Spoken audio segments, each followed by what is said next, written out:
Okay. Guys, we have different types of oxygen therapy. My first question is, are we allowed to initiate or to change the flow rate of the patient oxygen? No. Okay, ideally, we are not allowed to change the oxygen, the liters per, or the amount of oxygen the patient is requiring.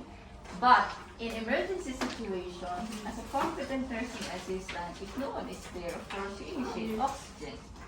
Why?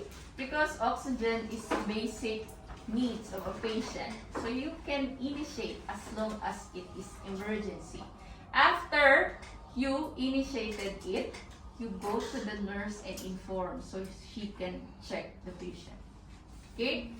Then, usually, the one who's checking or adjusting the flow rate is the nurse and the respiratory therapist. Respiratory therapist is the one giving the nebulization, all about respiratory care. They are called respiratory therapists. Okay? So we have different types. You have the nasal cannula face masks, non-rebreather, partial rebreather, venturi mask, and NIV, and high flow. Okay. Now, how we are giving or how we are putting the nasal cannula po?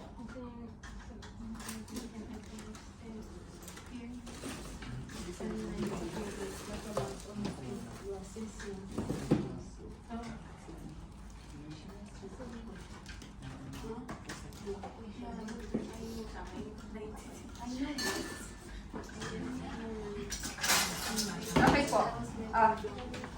So how you are putting the nasal cannula for the patient, guys? Okay.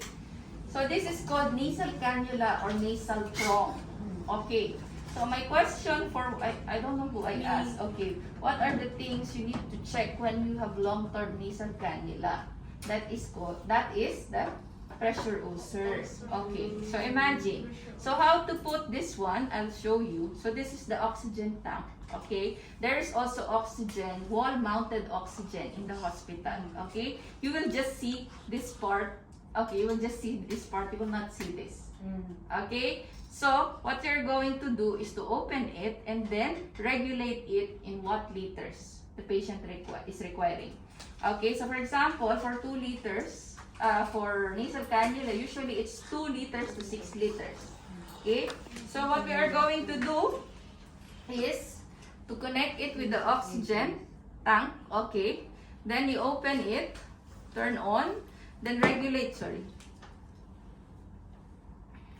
then you regulate it, for example, to 2 liters. Okay, 2 liters.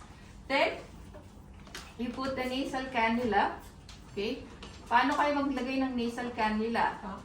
Okay, the curved one is nasa baba, the curved one is down. Okay, why? Because it's going to the lungs. Okay, if like this, imagine going up. Okay, should be going to the lungs. Okay, so you can put like this.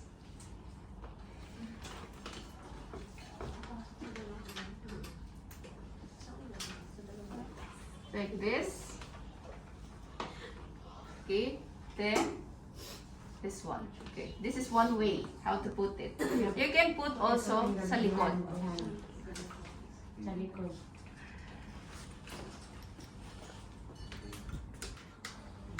Okay, you can put it also here, then locked. Okay, so I told you need to check the pressure sites. Okay, why? The patient can have pressure here, okay, or here. If you're putting here, the patient can have pressure ulcer here. So what we are going to do is to put what? Gauze. Gauze. Okay, to put a gauze, okay, on the pressure site to prevent pressure ulcer or pressure-related ulcer. Okay, next. If you have face mask, okay, actually I don't have face mask. Face mask is without the bag. This is called face mask. Okay, so for face mask, guys, okay, so you will just connect this here and connect again here. Okay, then Nakita niyo to? Metal. Okay? Like your mask. Okay? It should be on the nose.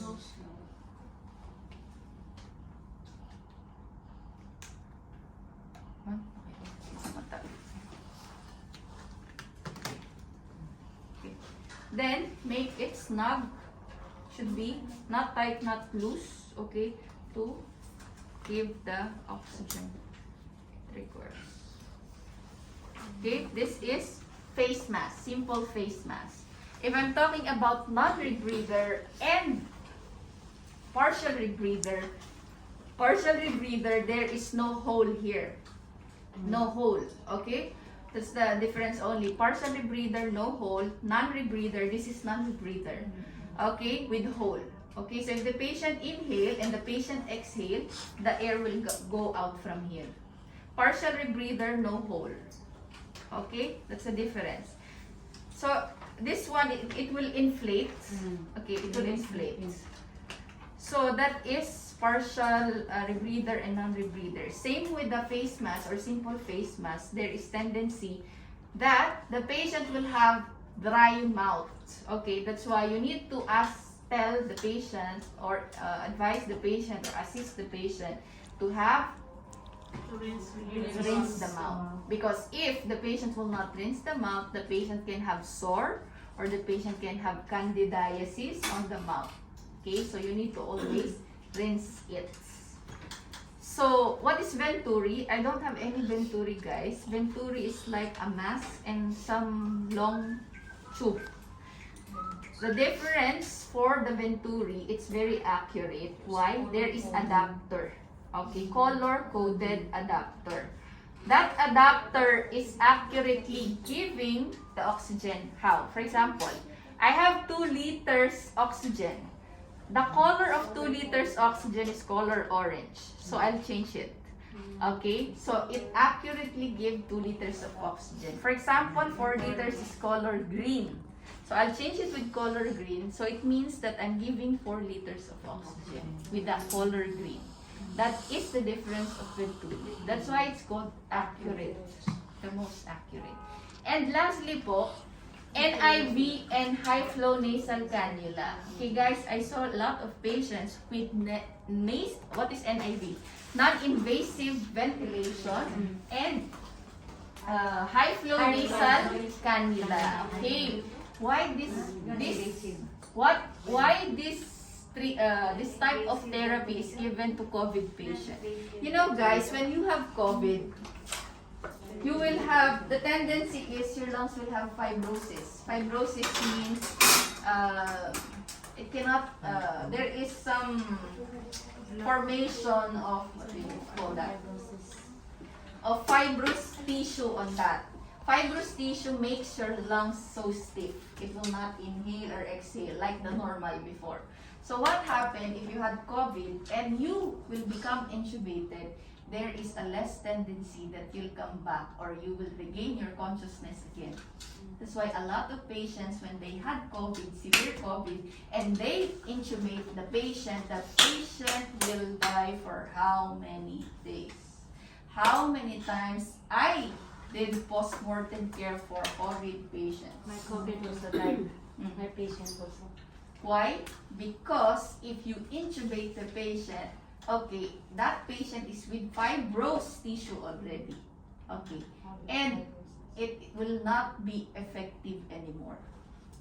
Okay? Because that intubation will go to your, where? Tracheostomy. If your lungs is not expanding well, it will not be effective. What happened? NIV and nasal cannula is very effective for COVID than intubation because it is not invasive. It's like your mask. Okay? It's like a mask, but the mask is connected to the mechanical ventilator itself. Okay? For example, this patient is with NIV. And this one, it's not connected to regular oxygen tank. It's connected to the ventilator. Mechanical vent. Yes, it's connected with mechanical ventilator. That's why it's almost the same with intubation. But the difference is it's outside and not inside. So most of the patient can survive, and we are always encouraging the doctor not to go through to the Intubation. intubation. Why? Because 50-70% of the patient will die. Die. I cried a lot for those patients who died because they did not maintain their oxygen saturation with this one. Maybe hard to. Okay, so no choice, intubation. After this intubation, last resort. But guys, I'm telling you, almost all of these patients died. With intubation. That's why the case of COVID before is high. Very high. Mm. Now it's very low, the mortality. Why? Because they learn not to intubate the patient. Yes. They learn not to intubate the patient. Because that's why this type of oxygen became so demanding. It's very, very costly, guys. Very costly. Okay, so this is oxygen therapy. We have